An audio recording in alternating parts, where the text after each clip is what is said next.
Mesdames, Messieurs, bonsoir et bienvenue dans notre édition en version française. Sans plus attendre, tout de suite, les titres. Les jets de lacrymogènes ont duré des heures à Mbouizatouf jusqu'à la fin de cet après-midi. Les forces de défense et de sécurité ont continué à disperser les manifestants qui voulaient manifester à Mbouizatouf, puis sur la place du 13 mai.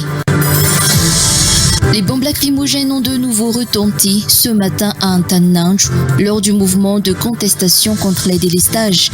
Les négociations entre les manifestants et les forces de l'ordre ont échoué après une durée de 2 heures. Une société de zone franche a été prise pour cible par les pilleurs à Ndjoujakil. Le magasin de stockage des produits destinés à être exportés a été dévalisé selon les dirigeants de l'entreprise. En Afrique du Nord, au Maroc, des dizaines de jeunes ont été interpellés dimanche 28 septembre au Maroc pour le 2e jour consécutif lors de manifestations réclamant une réforme du système éducatif et des services de santé publique. À la une des actualités, des bombes lacrymogènes ont de nouveau retenti ce matin à Antananj lors du mouvement de contestation contre les délestages. Les négociations entre les manifestants et les forces de l'ordre ont échoué après une durée de 2 heures. Les forces de l'ordre avaient proposé aux manifestants d'autres lieux que ceux d'Mbouizatouf et d'Analakil pour une manifestation libre, une proposition réfutée catégoriquement par les manifestants. Haftia Benadoni, Ivrasat et Omega Khanevzon.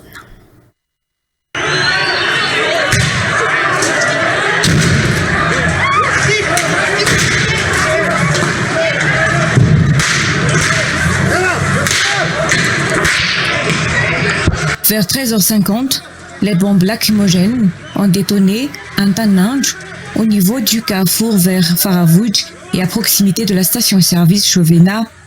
Dès la première explosion, les manifestants se sont dispersés.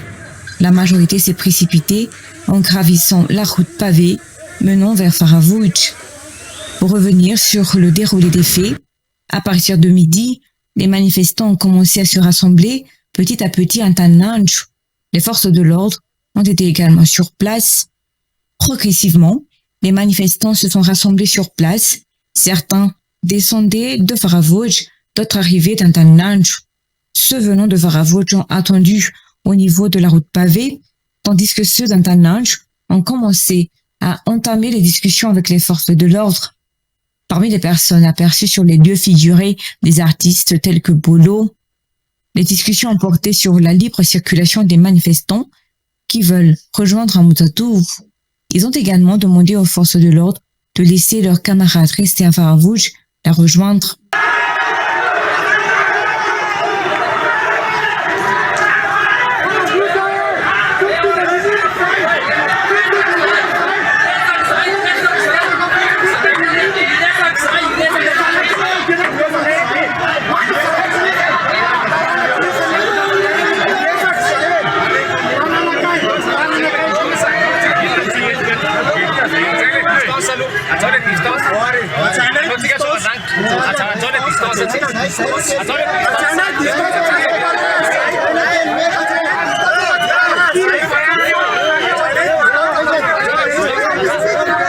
Les manifestants du côté de Faravouj ont finalement obtenu l'autorisation de descendre, escortés par les forces de l'ordre elles-mêmes.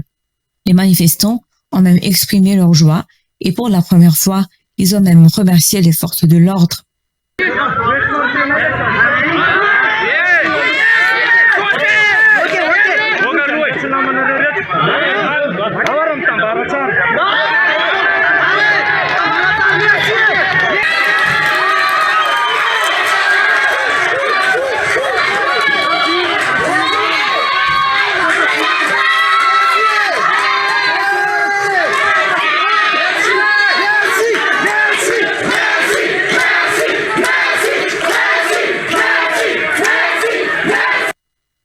mais cette entente fut de courte durée car les deux camps sont restés en désaccord concernant le lieu de la manifestation.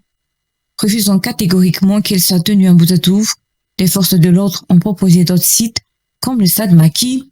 Elles ont réaffirmé également être prêtes à escorter les manifestants vers le lieu convenu afin de garantir leur sécurité. Mais les manifestants sont restés fermes.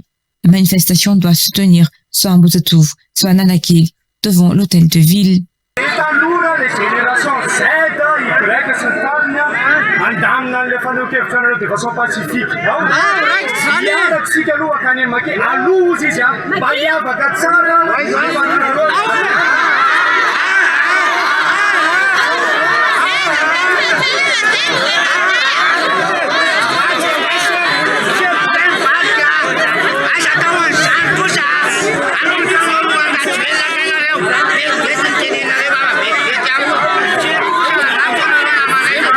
Les discussions se sont prolongées pendant 2 heures, mais alors qu'elles étaient encore en cours, une partie des manifestants ont tenté de forcer le barrage des forces de l'ordre sur la route pavée menant à Faravouj. C'est à ce moment que des bombes lacrymogènes ont été tirées, provoquant la dispersion de la foule.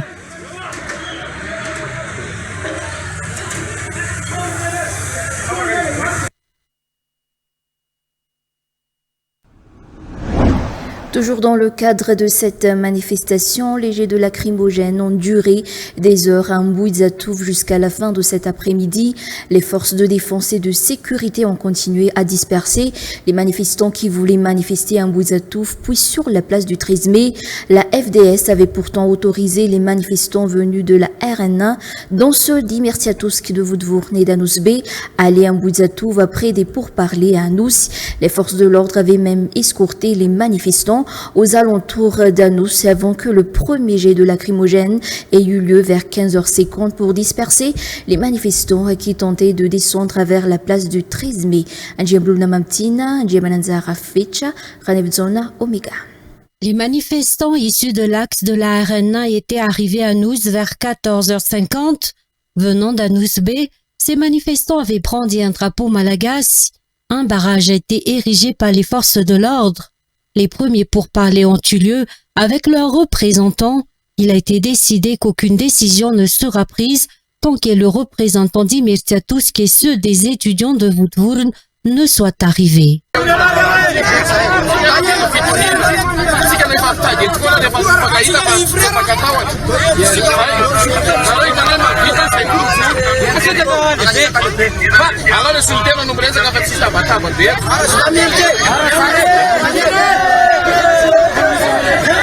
Une présence massive des forces de l'ordre a été observée à Anous. Face à cette situation, une fois les autres représentants arrivés, de nouveaux pourparlers ont été tenus.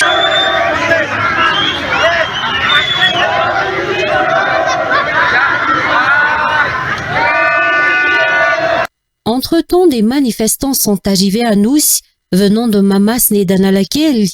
Ils se sont regroupés et sont venus accueillir les manifestants venant de la RNA.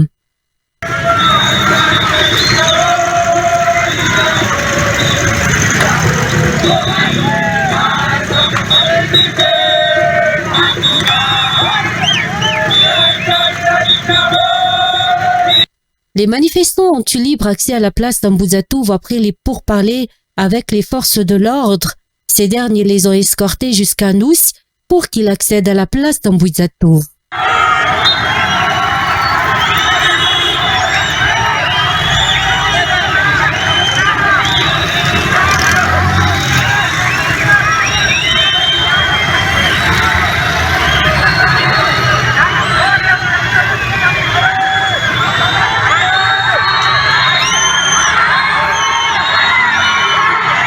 La place d'Bouzatouf a donc été rendue accessible aux manifestants.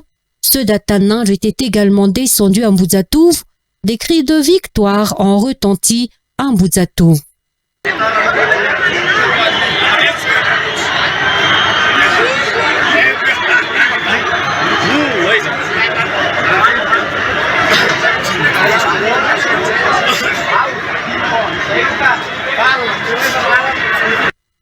Les manifestants avaient cependant décidé de descendre vers la place du 13 mai une fois arrivés à Mbudzatouf. Face à cette situation, les forces de défense et de sécurité ont lancé le premier gaz lacrymogène pour disperser les manifestants à Mbudzatouf.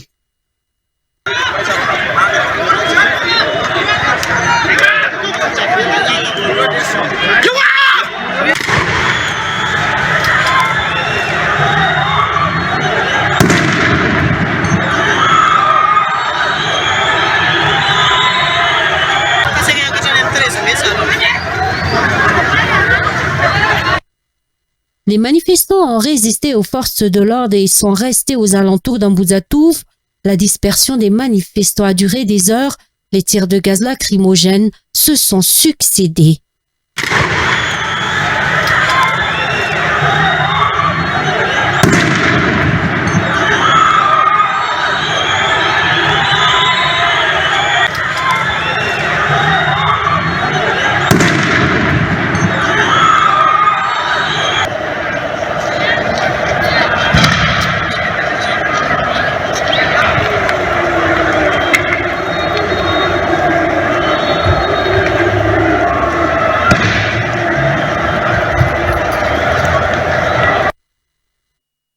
Encore dans le cadre de cette manifestation, 2 personnes ont été blessées au cours des violents affrontements qui ont opposé les forces de l'ordre aux manifestants. Les incidents se sont produits entre Mbudzatouf et Analakelt, un axe stratégique du centre-ville où la tension est restée particulièrement vive cet après-midi.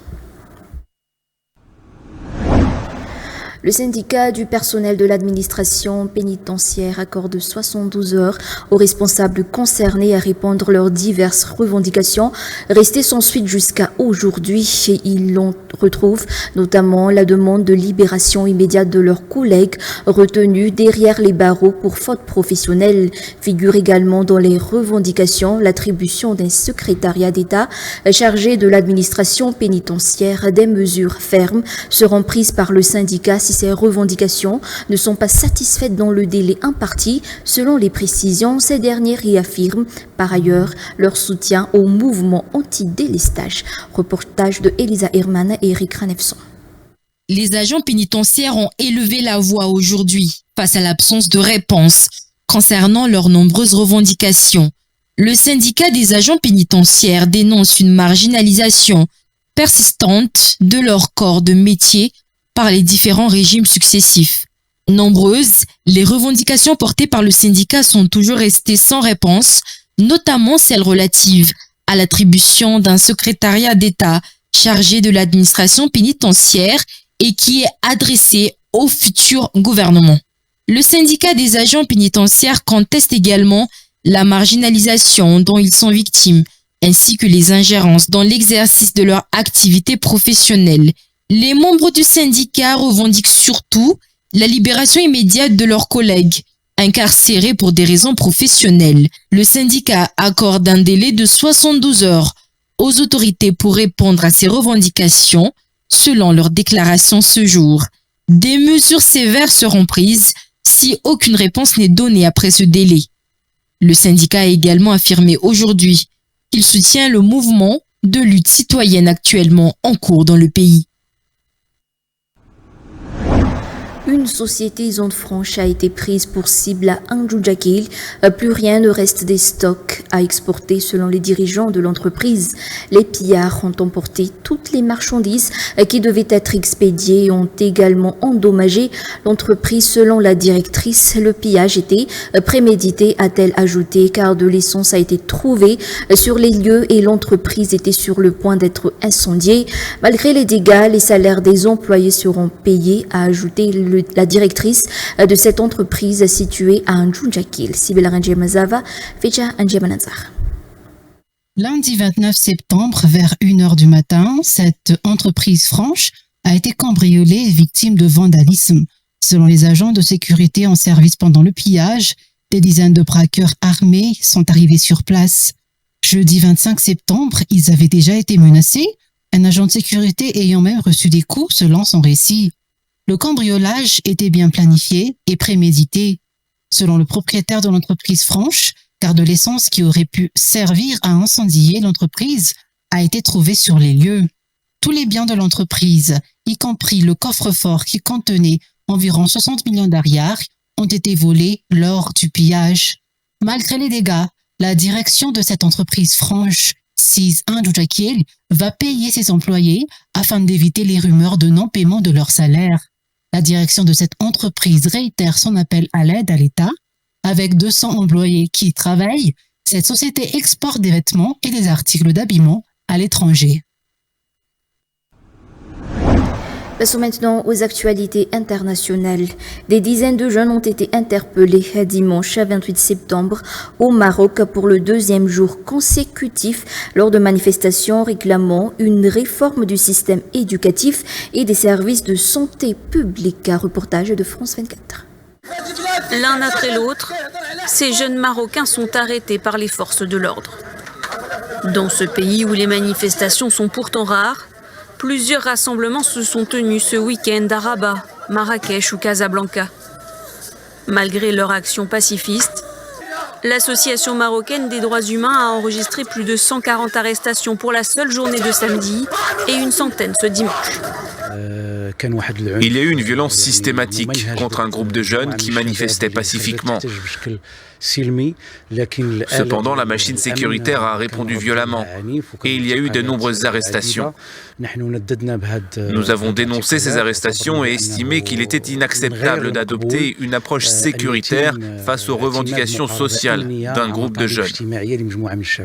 Ce groupe de jeunes répond à l'appel lancé sur la plateforme Discord du collectif nommé Gen Z 2012, qui se présente comme un espace de discussion autour de questions comme la santé, l'éducation et la lutte contre la corruption, au moment où le Maroc semble concentrer ses efforts financiers sur l'organisation de la Coupe du Monde 2030. Ce mouvement réclame notamment une réforme du système éducatif et une amélioration des services de santé publique, alors que 8 femmes enceintes sont mortes ces derniers jours dans un hôpital public d'Agadir, admises pour des césariennes selon les médias locaux. Selon les données de l'Organisation mondiale de la santé de 2023, le Maroc compte en moyenne moins de 8 professionnels de santé pour 10 000 habitants, alors qu'elle en recommande 25.